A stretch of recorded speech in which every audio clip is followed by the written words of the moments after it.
അമ്മ എവിടെ നിന്നാണ് വരുന്നത്? പുതുപ്പാടി. പുതുപ്പാടി നിന്ന് വരാണോ? ഒന്ന് അർജുനെ ഒരു നോക്ക് ഒരു നോക്ക് കാണാനും അർജുനന് ഉള്ള സ്നേഹം കൊണ്ടും.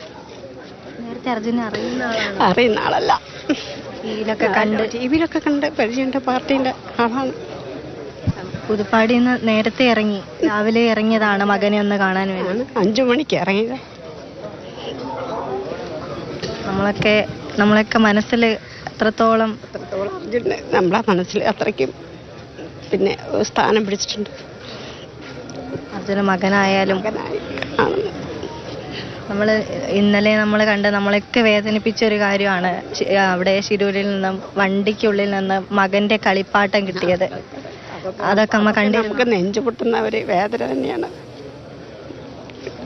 അത് സഹിക്കാൻ പറ്റൂല ഒരമ്മമാർക്കും. സ്വന്തം മകനെ പോലെ കരുതുന്നു ഞാൻ. ഇത്രയ്ക്ക് ഒരു വേദന അന്ന് തന്നെ. അത് കഴിഞ്ഞ് ദുരന്തം വന്നു. പക്ഷേ അതൊക്കെ ശരി തന്നെ. എന്നാലും നമുക്ക് അർജുനൻ ഇങ്ങനെ ആയാലും കിട്ടുമെന്ന് നമ്മൾ പ്രതീക്ഷിച്ചു. എല്ലാവരും ഇങ്ങനെ പറയുന്നുണ്ട് തിരിച്ചു കിട്ടുമെന്ന്. നമുക്ക് അത് തന്നെ നമ്മളെ പ്രതീക്ഷയും തിരിച്ചു കിട്ടുന്നില്ല. പക്ഷെ ഇത്രയും ദിവസം എടുത്തു. നമ്മൾ ആ യാഥാർത്ഥ്യം നമുക്ക് അർജുനന് ഏത് രീതിയിലാണ് നമുക്ക് കാണാൻ കഴിഞ്ഞല്ലോ. എന്നാലും അതിനൊരു അന്ത്യം വന്നു നമ്മൾ. എന്നാൽ അർജുൻ എന്നും നമ്മളെ മനസ്സിലുണ്ടാവും, എന്നും ഉണ്ടാവും. ഇങ്ങനത്തെ ഒരു ദുരന്തം ഒരു മകനും വരാതിരിക്കട്ടെ. ആ കുടുംബത്തിനും അമ്മയ്ക്കും അച്ഛനും ഭാര്യയ്ക്കും അച്ഛനും മകനും എല്ലാം സഹോദരികൾക്കും കുടുംബക്കാർക്കും എല്ലാം ഒരു വേദനയാണ്. അതുപോലെ ആ വേദനയിൽ നമ്മൾ ഒത്തുചേരുക, അത്രയേ ഉള്ളൂ, പങ്കെടുക്കുക. തീരാവേദനയാണ്.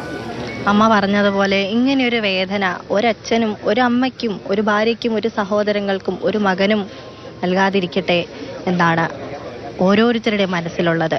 അങ്ങനെയാണ് ഓരോരുത്തരും അർജുന് അന്ത്യയാത്രാമൊഴി നൽകുന്നതിന് വേണ്ടി രാവിലെ മുതൽ ഇവിടെ നിൽക്കുന്നത്.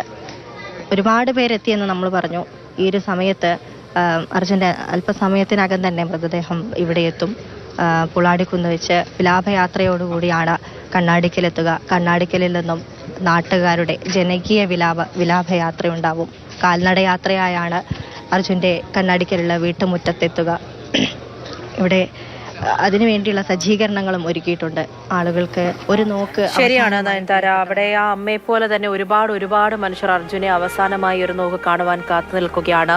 അല്പസമയത്തിനകം തന്നെ കണ്ണാടിക്കലിലെ വീട്ടിലേക്ക് അർജുനുമായുള്ള ആംബുലൻസ് എത്തിച്ചേർന്നതായിരിക്കും.